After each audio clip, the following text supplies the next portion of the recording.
falou assim, então deixa o ministro que Deus colocar no seu coração. E eu sentei lá com a pastora me deu uma linha e a gente... eu queria compartilhar, a pena que não tem nem metade da igreja hoje aqui, né? Mas eu creio que lá nas células, os nossos líderes vão poder, porque o bom da igreja em célula é isso, né? A gente aqui traz um pouquinho do alimento, mas o ruminar mesmo, o mastigar, porque nós somos ovelhas por causa disso, né? Somos ruminadores. O ruminar vai ser na célula, amém? Então não vamos nos entristecer, vamos só depois orar, porque pode ser que alguns ficarem em casa por causa de doenças e tal. Mas o tipo da mensagem é pescador de vidas. Quem já foi ao encontro com Deus aqui? Quem foi? Levanta a mão. Quem não foi ao encontro? Não fui ao encontro com Deus. Então já vou te dar uma... Você que não foi, 3 só, eu acho. 3 ou 4. Né? Você que não foi ao encontro, lá tem uma palavra que fala exatamente sobre o propósito para o qual nós nascemos. Há um propósito para o qual você nasceu. É um propósito maior. E esse propósito ele é definido por Deus. Né? E lá tem até uma brincadeira que o pastor faz, né? Do nascimento, do seu nascimento. Né? E ele brinca, nós brincamos, né? Com o nascimento. Porque todos aqui sabem como é que se gera um bebê, né? Tem muita criança aqui, pastor? Tem não, né? Então já tem uns que estão lá, né? Então todos sabem que numa relação sexual entre o homem e a mulher, o homem ele gera quantos espermatozoides no ato sexual? No momento do ápice? 6 milhões mais ou menos, não é? E segundo a ciência, esses 6 milhões eles partem. Não, 300 milhões, ela é bióloga, então é ela que manda. Quantos? Uma gota tem 300 milhões. É muita trem de gente, né? Muita gente. Isso tudo eu achava que era 6 milhões. A corrida aumentou então. Porque a mulher gera quantos óvulos normalmente? Umzinho. Essa turma toda que ela falou aí vai atrás de quem? Desse óvulo. E aí o pau quebra, não quebra? Sou eu.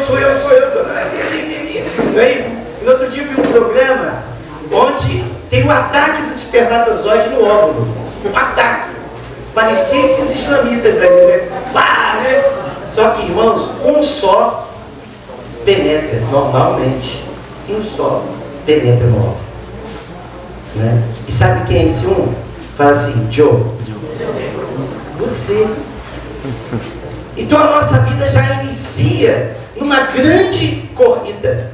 E segundo a ciência, do momento em que o homem expele até o óvulo, pelo tamanho do espermatozoide, é uma distância de 15 quilômetros. Olha. Que isso, sério? Eu li essa informação. E essa corrida é longa, muitos vão morrendo pelo caminho. Mas você venceu essa corrida. Posso ouvir glória a Deus? Será que foi por acaso que não foi o outro e foi você? Porque cada um tem uma personalidade própria, cada um tem uma estrutura. Muitos morrem. E esse processo vai gerando a pessoa. Então há um propósito. E esse propósito está totalmente amalgamado em você. Mas qual é o significado e qual é a importância que você dá a esse propósito? Presta atenção no que eu vou falar. Fora do propósito, as coisas até poderão dar certo. Sabe por quê, irmãos? Deus, quando decide ser fiel, Ele não se molda a tua atitude nem o teu caráter. Ele é fiel.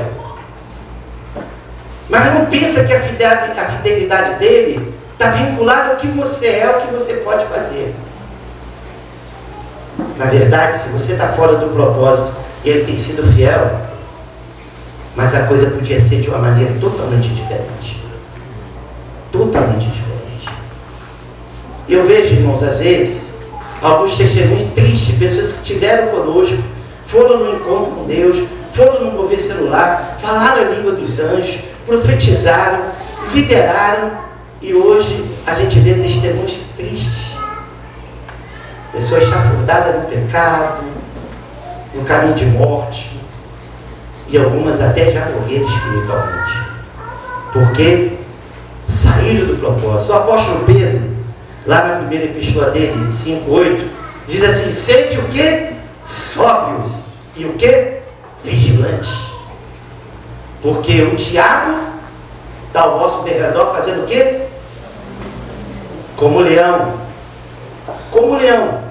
procurando alguém para pegar.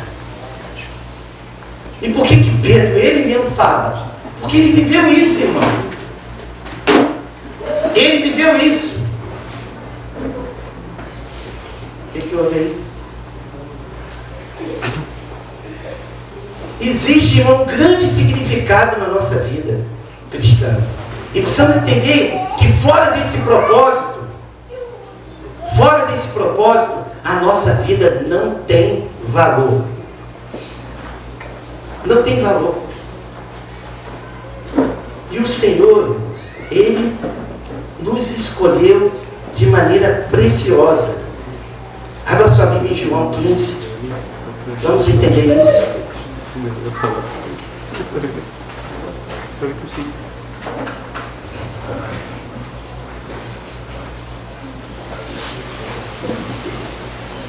Eu vou ler na minha versão, não sei como é que está na sua. Diz assim: não foste vós, todos acharam? Quem achou, diga amém. 15:16. Quem não achou, diga assim: me espera, pastor. Vou esperar. Olha que interessante. O Senhor diz assim: não foste vós que me escolheste a mim. Pelo contrário, eu vos escolhi a vós outros, e vos designei para que vades e deis fruto, e o vosso fruto permaneça, a fim de que tudo quanto pedires ao Pai em meu nome, Ele vos conceda. Irmãos, olha que precioso. Eu não escolhi Jesus, e você sabe você, dependendo de mim, não escolheria dele. A vida que eu tinha, como eu vivia, Jesus foi tão misericordioso e Ele me escolheu. Ele me escolheu. Eu tenho convicção disso, porque eu jamais quis ser crente, jamais quis ser líder e nunca quis ser pastor.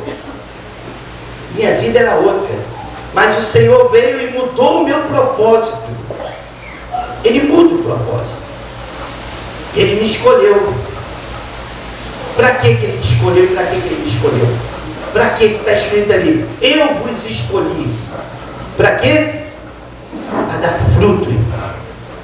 Fruto. Ele não escolheu ninguém para tocar. Sabe por quê? Lá no céu está cheio de anjos, tocando e cantando o dia inteiro. Santo é o Senhor. Santo é o Senhor. Mas tem muita gente que acha que o propósito dele é tocar, é cantar, é mexer em som, é cuidar de portaria. Isso, irmão, nós fazemos. É o serviço da casa do Pai, da igreja, não é do prédio. Mas não é o propósito. Ninguém foi levantado para ser levita, até porque não existe mais levita, porque o levita somos todos nós. Não existe mais eu sou levita. Isso não existe. Não existe ministério dos levitas. Procura no Novo Testamento. Que não existe isso. É bom ter um louvor. Excelente, irmão. Mas esse não é o fim. Isso é o meio. Meio de levar o povo à adoração. Meio de trazer mais a presença. Mas muita gente traz presença em casa sem um louvor. Traz presença clamando aos céus, orando, pedindo a Deus que Ele mude a história dele. Amém? Amém, irmãos? Amém. Então qual é o propósito que Deus te destacou nessa geração podre, já furtada no pecado? Qual foi? Dá fruto, irmão. Dá fruto. E o fruto permaneça. para que tudo que você pediu ao Pai em nome dele, ele vos conceda. Qual é então? Qual é a condição para você ter oração respondida? Gerar fruto.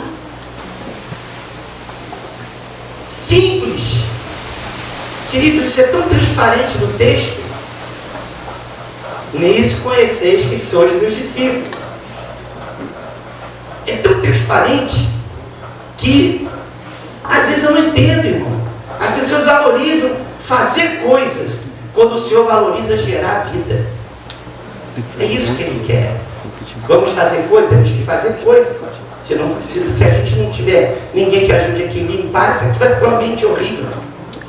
Se ninguém puder ajudar a gente no louvor, vai ficar complicado. A gente gosta de adorar o Senhor com as canções, com as coisas lindas que Deus tem inspirado, né?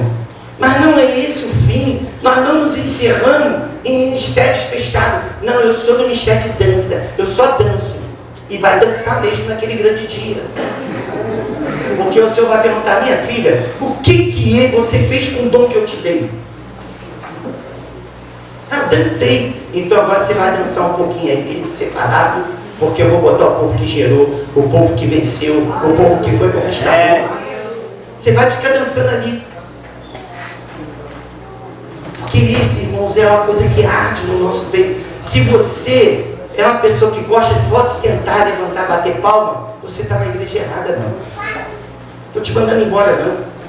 Mas entenda, você está aqui também por causa de um propósito.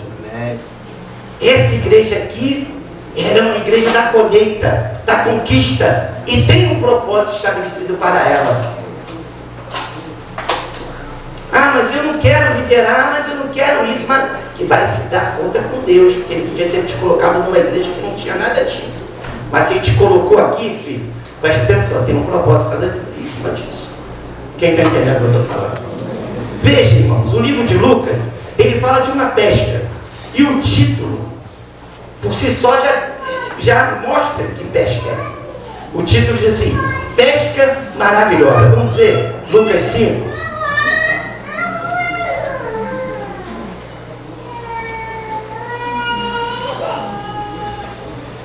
Lucas 5, de 1 a 11.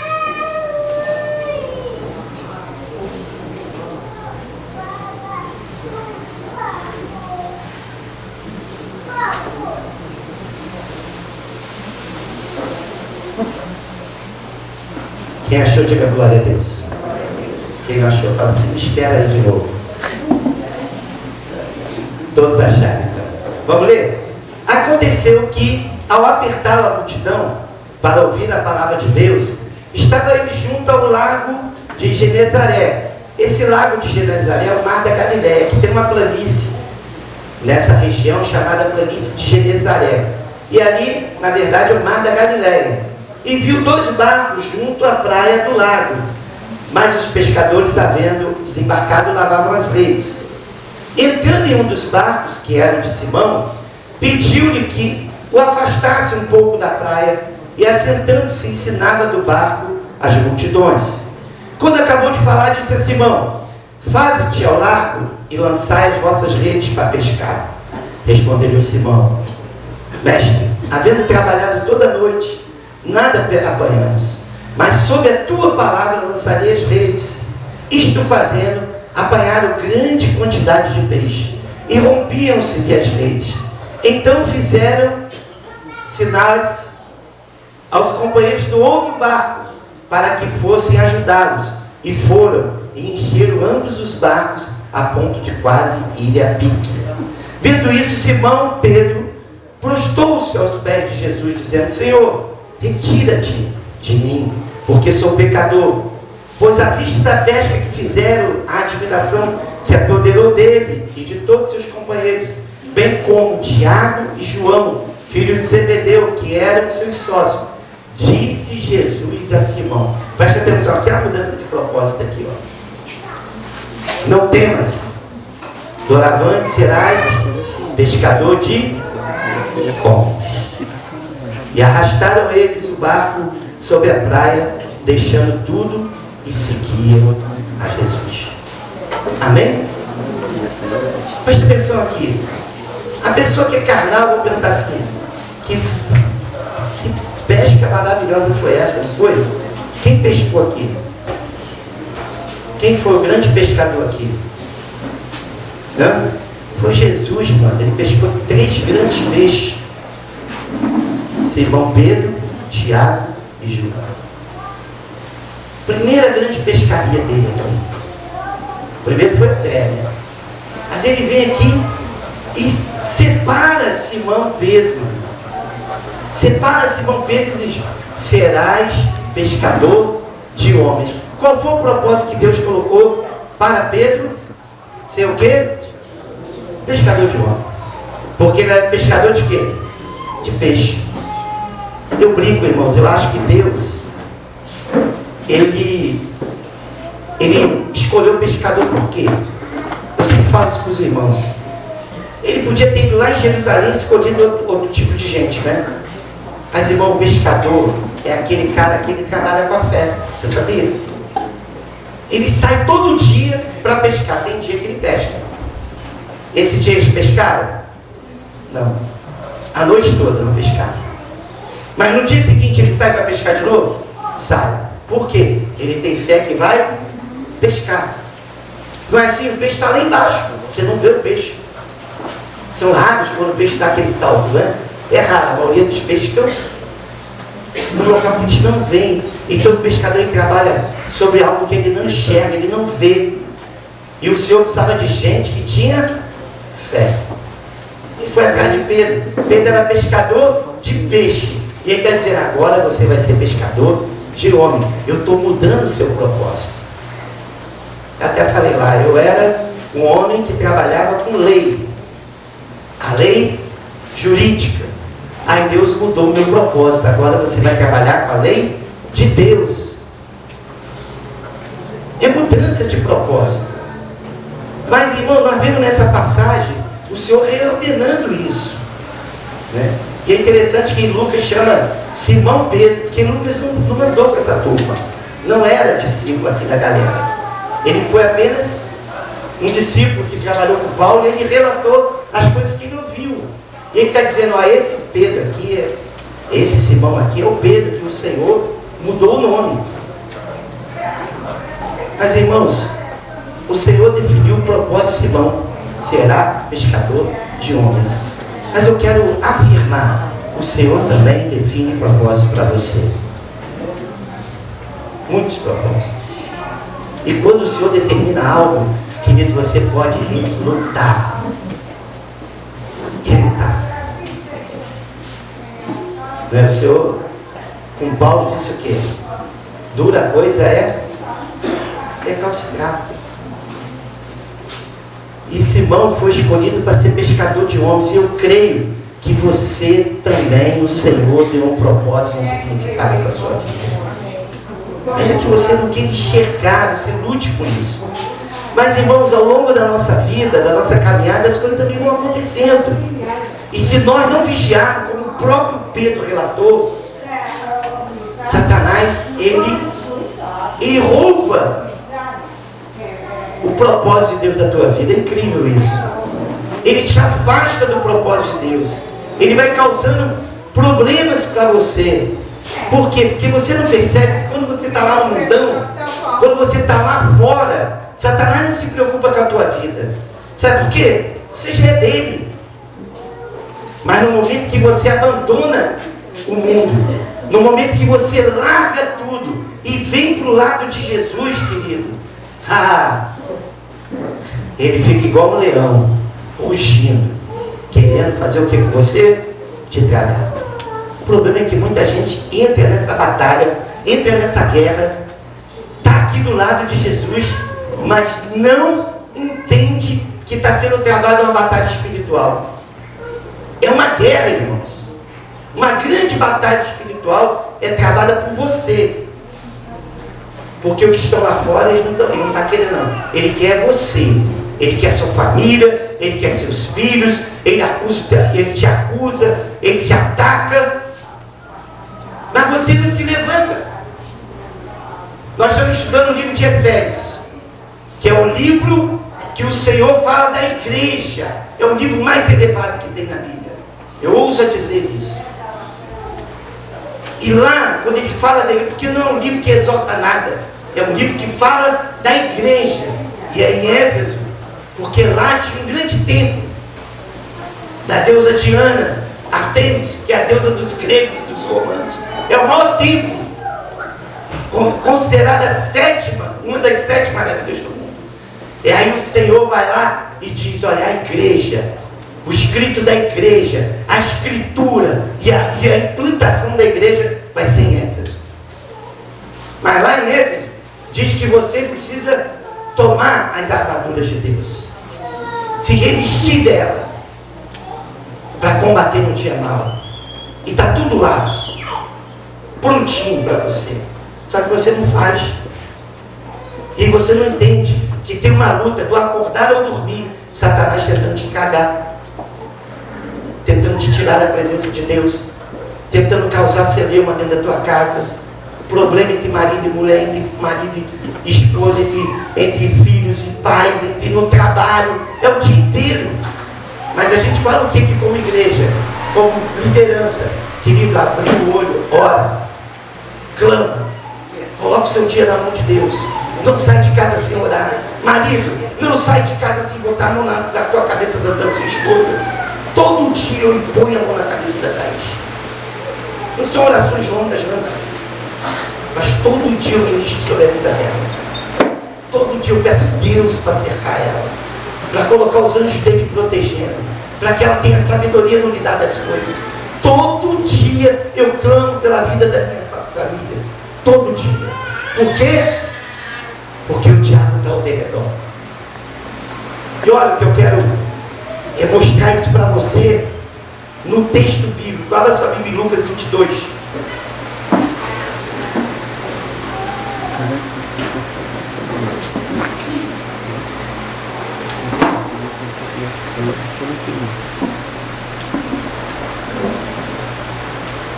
Lucas 22, 31 a 34.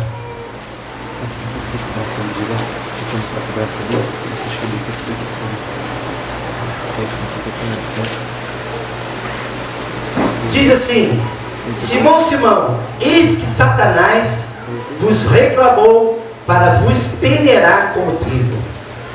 Eu roguei por ti, para que a tua fé não desfaleça. Tu, pois, quando te converteres, fortalece teus irmãos. Ele, porém, respondeu: Senhor, estou pronto para ir contigo, tanto para a prisão como para a morte. Mas Jesus lhe disse: afirmo-te, Pedro, que hoje 3 vezes me negarás que me conhece antes que o galo cante. Preste atenção aqui. Olha o ambiente que esse contexto aconteceu. Era a ceia do Senhor. E estava sendo travado uma batalha espiritual pela vida dos discípulos. Uma grande batalha se estabelecendo aqui. Irmão, a batalha foi tão grande que Satanás sentou à mesa para ceiar. Ele foi lá e sentou. E ele disse: olha, foi diante de Deus e falou assim: ó, eu quero seus discípulos, vou peneirar eles. Jesus está dizendo: Satanás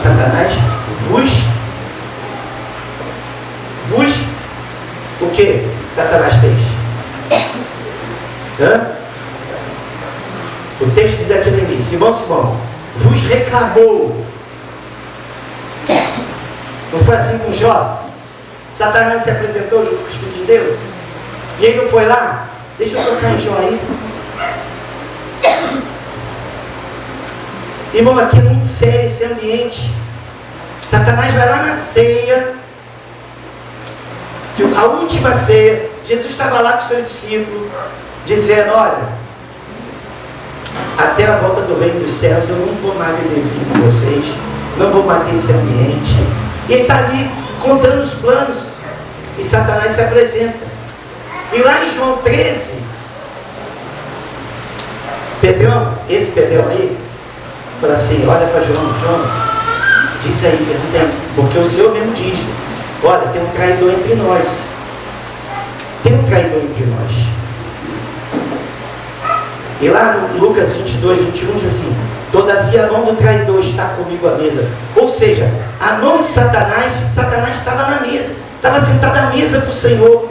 Em João, diz que o Senhor fala assim para o discípulo João: olha, quem eu pegar o pão, molhar e der para comer, é esse o traidor.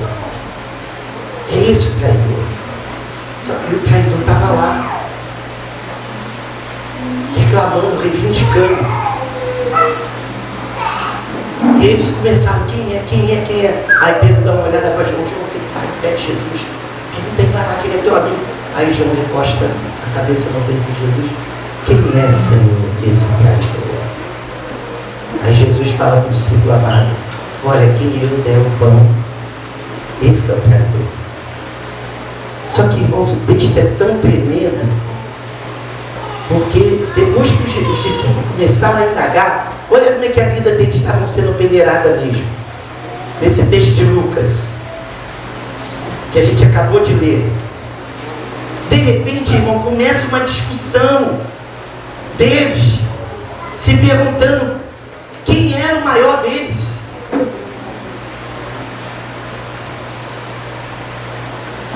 Quem é o maior de nós? Satanás já estava ali fazendo festa, peneirando e gozado. Esse termo peneirar é o seguinte: como é que se peneira o trigo?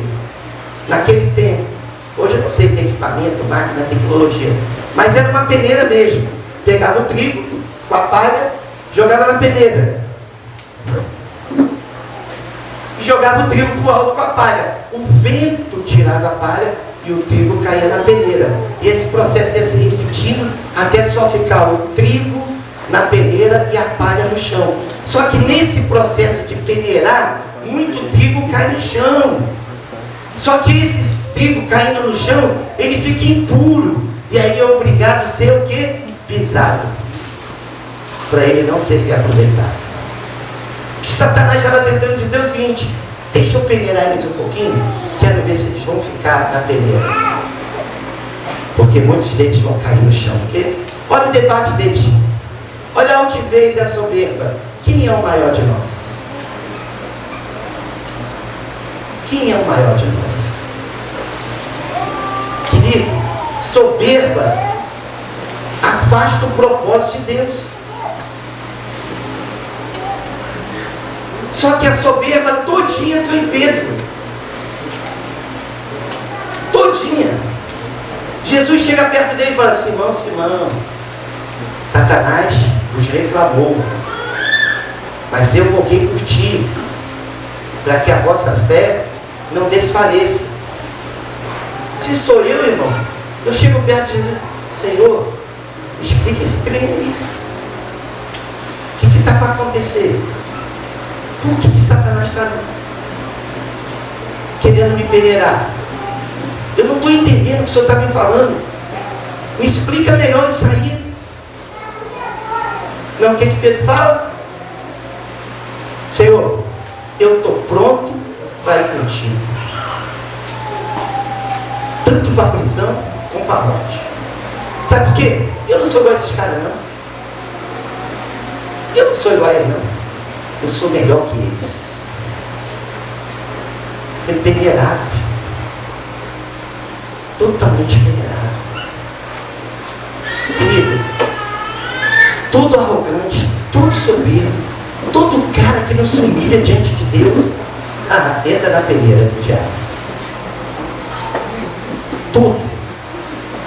Que essa discussão já estava lá na ceia estabelecida. É só você ler Lucas 24. Suscitaram também entre si uma discussão sobre qual deles parecia ser maior. Precisou Jesus intervir e dizer: olha, os reis dos povos dominam sobre eles, mas aqueles que me servem têm que servir, porque eu sou maior e sirvo.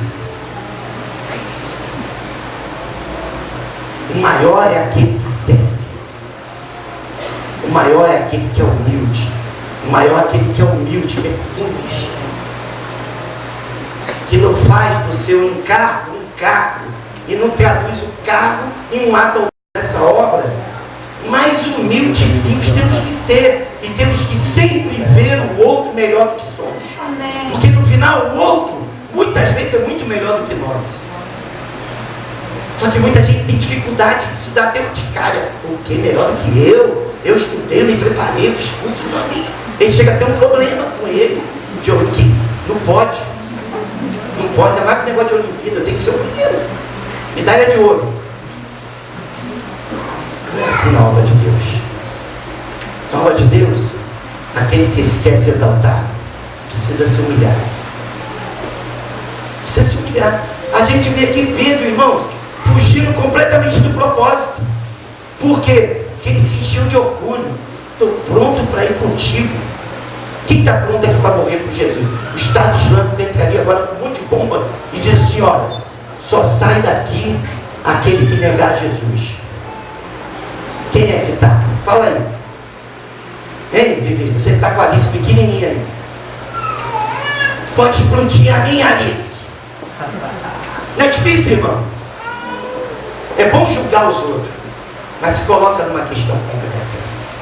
Quem está pronto aqui para morrer por Cristo Jesus? Tem um monte de gente aí fora dessa nação aqui morrendo por Cristo Jesus. Aquelas degolações lá que você viu, muitos eram crentes verdadeiros, que não recusaram, não se afastaram e não negaram a Jesus.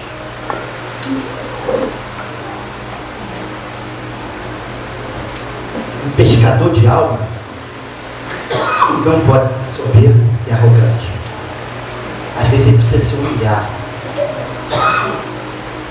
Às vezes, irmãos, a gente vai atrás de uma vida que a gente cuidou, que a gente amou, e ela fala mal da gente, ela detona a gente tem que ir lá, beijar, abraçar e dizer: Jesus te ama. Não sai da igreja por um ato que eu fiz de errado, não. Isso é a expressão de fato do cristianismo. É quando você é afrontado por alguém, você esquece que você é alguma coisa e vê a cruz de Cristo como sinônimo e significado para aquela vida ser salva. Mas você tem muito orgulho. Eu me humilhar? Ele que vem aqui, porque foi ele que fez. Você é soberbo e arrogante por agir assim. Pedro está dizendo: Senhor, não sou igual a eles. Sabe, irmãos, a gente tem que rogar ao Senhor. Essa obra é dele.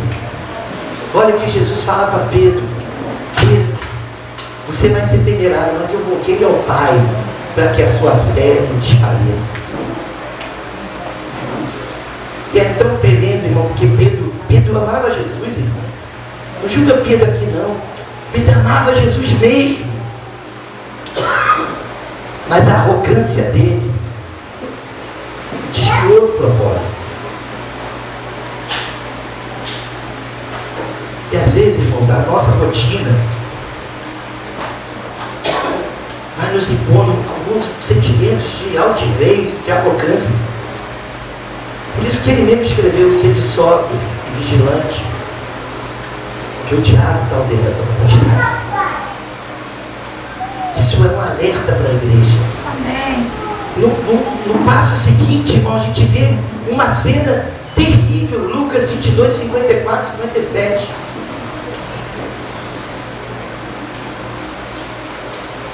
Olha 3 situações que Pedro viveu após esse fato. Lucas 22, 54, 57. Então, prendendo Jesus, levaram e introduziram na casa do sumo sacerdote. Pedro seguia. Como é que está na sua versão? A distância. O cara que estava pronto para morrer, para ir preso, estava seguindo aonde? A distância. Muitos momentos da igreja, ainda mais em célula, o arrogante se distancia. Ele fala: isso não é mais para mim não, bota o entendimento aí. Eu já fiz CTL, seminário, eu vou lá servir, não encontro nada.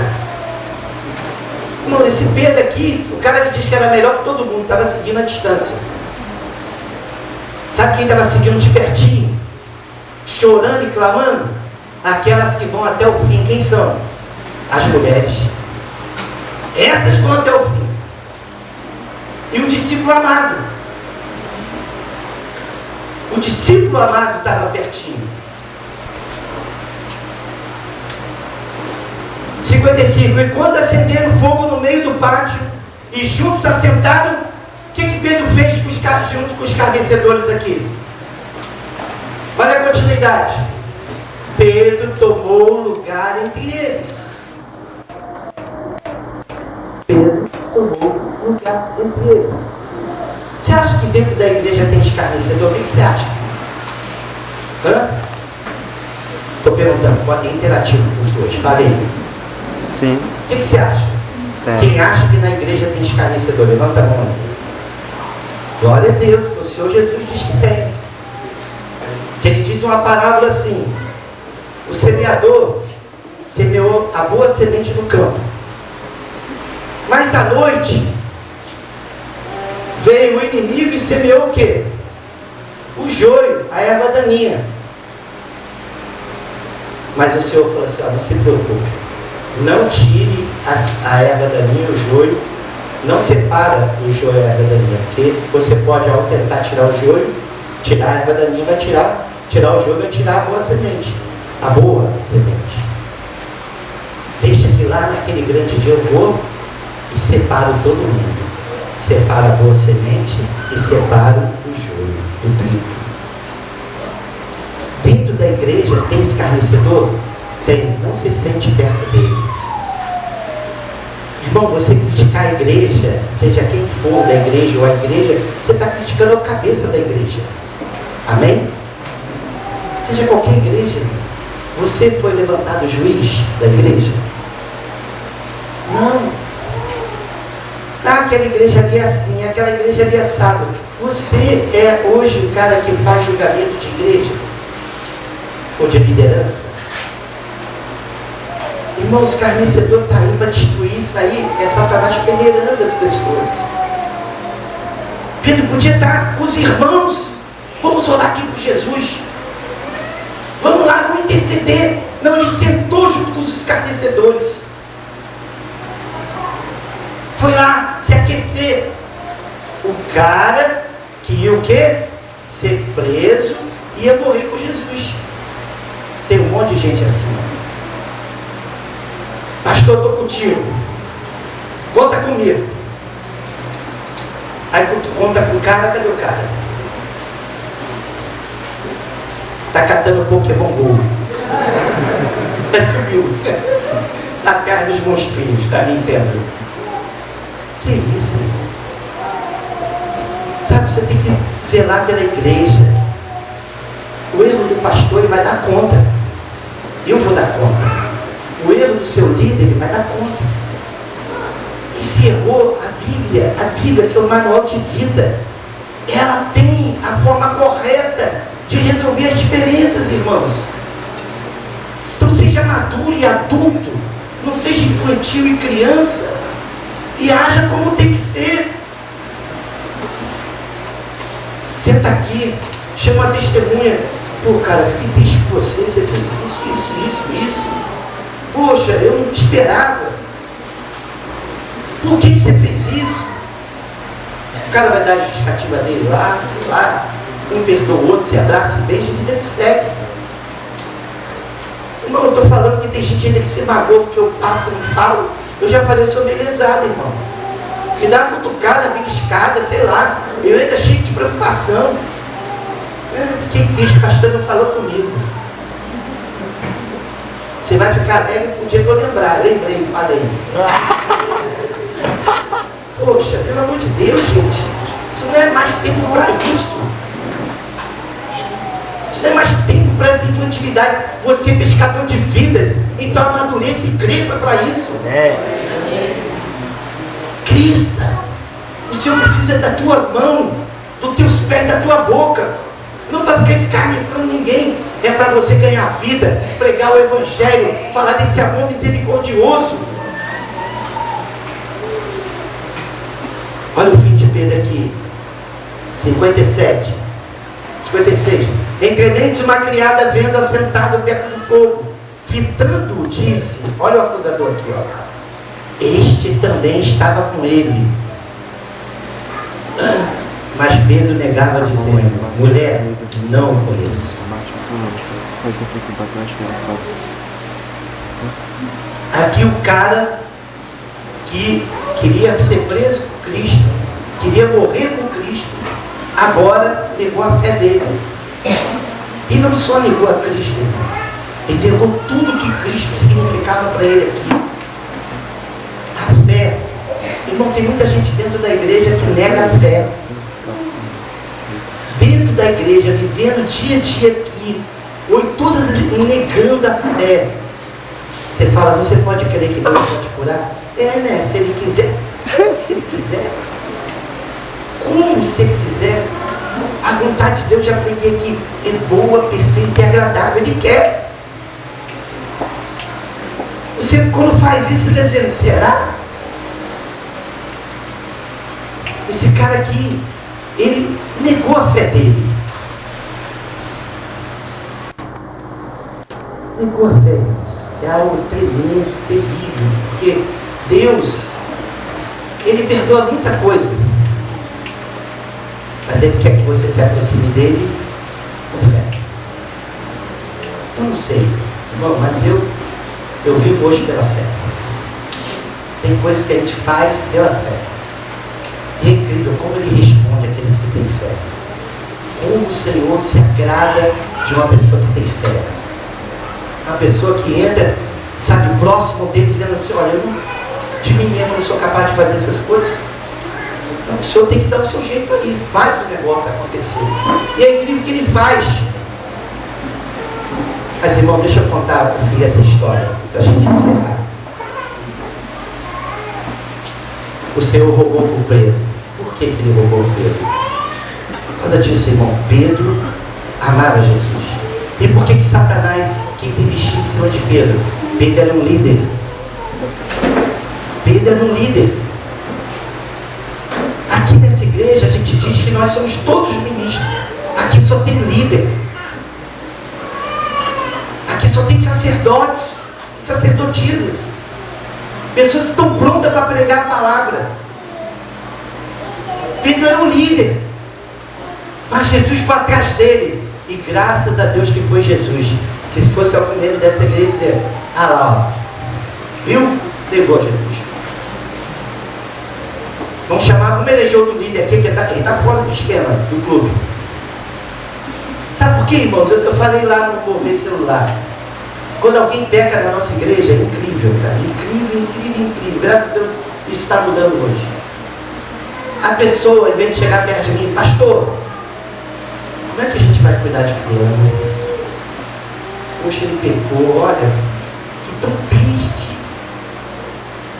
Ô Senhor, Ele está aqui para a gente fazer tudo certinho. Pastor, vamos orar por ele, vamos atrás dele, vamos dizer que nós amamos ele. Vamos dizer que ele é importante nessa obra. Não sabe que o Senhor chega para perto de mim, pastor, qual a disciplina que ele vai ter? Tem que ter disciplina, pastor. Isso aqui não é bagunça, não. Mas Jesus, irmão, graças a Deus, não é igual a mim e você. Ele foi atrás de Pedro. E ele chegou perto de Pedro e falou, Pedro, tu me amas, Pedro? Tem câmbio ou não, meu querido? Ame a Jesus. Amém. Ame a Jesus. Ele é precioso para nós. Tem muita gente correndo aí fora. Tem muita gente que tem justiça própria, afastando muita gente do Evangelho. Você é melhor, você não peca. Você não erra. Oh, Deus, tem que mudar a nossa igreja nesses dias.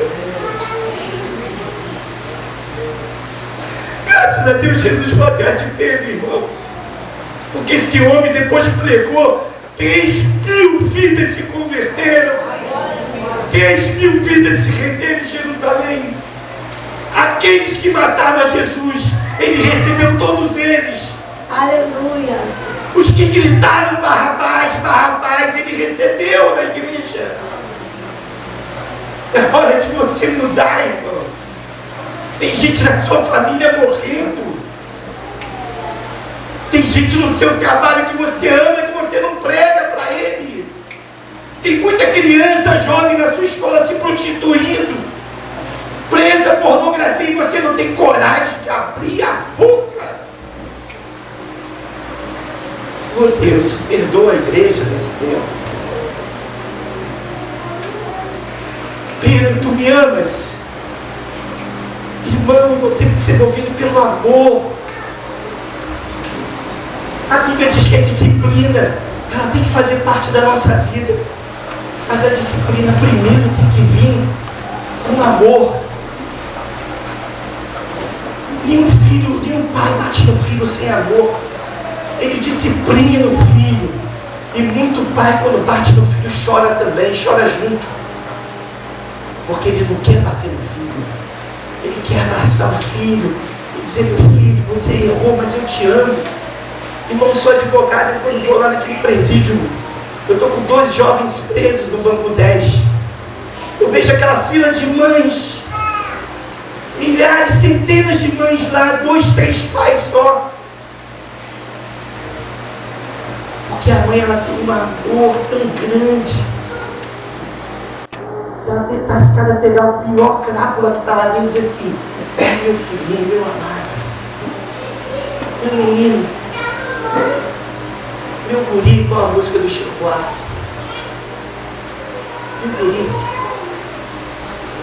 Nós não podemos ser uma igreja de julgadores, Senhor. Nós temos que ser pescadores de vida. Mas quando o amor de Deus invadir você, você vai passar esse amor para as pessoas.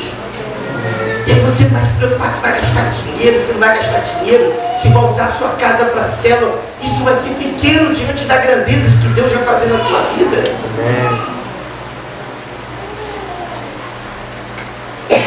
Sabe, a gente tem um comissionamento. O Senhor nos comissionou. O Senhor nos comissionou. E o Senhor foi atrás de Pedro e falou: Pedro, tu me amas? Cada vez que Pedro negou a ele, ele perguntou se amava. Ô Senhor, tu sabes todas as coisas. Mas é incrível que Pedro estava pescando o que agora? Ele voltou a pescar peixe. E se a gente às vezes não entender isso, irmão, a gente sai do propósito. E às vezes tem gente que sai do propósito. Você como líder não vai atrás. Jesus foi atrás deles. Olha a cena, querida. Eles estavam numa praia lá pescando. Jesus já preparou uma churrasqueirazinha, botou uns peixinhos assando. E eles perguntaram: pegou alguma coisa aí? Peguei não. Mas eu tenho aqui uns peixinhos já prontos. Quando Pedro viu que era Jesus, querido, sabe o que ele fez? Ele estava sem roupa, diz o texto. Ele botou a roupa, mergulhou dentro d'água e foi atrás de Jesus. Foi o único que fez isso. O único que fez isso. Os outros foram no barquinho. Por que Pedro fez isso? Sabe por quê? Pedro amava Jesus. Pedro amava Jesus. Você ama Jesus? Você ama Jesus? Apacenta as ovelhas dele. Apacenta. Quantos apacentadores tem aqui? Quantos líderes vieram hoje aqui? Levanta a mão, líderes. Você, Jesus, hoje. Flávio, você ama? Me ama? Ama Jesus? Apacenta aquele grupo lá, filho. Cuida deles. Tira todos os carrapichos deles com amor. Não machuca, não. Ama só. A sua célula vai explodir, filho. Vai todo mundo querer fazer parte dessa célula. Que eles vão se sentir amados. Vão se sentir queridos. Quem está entendendo o que o Espírito está falando da igreja hoje? Fica de pé, por favor.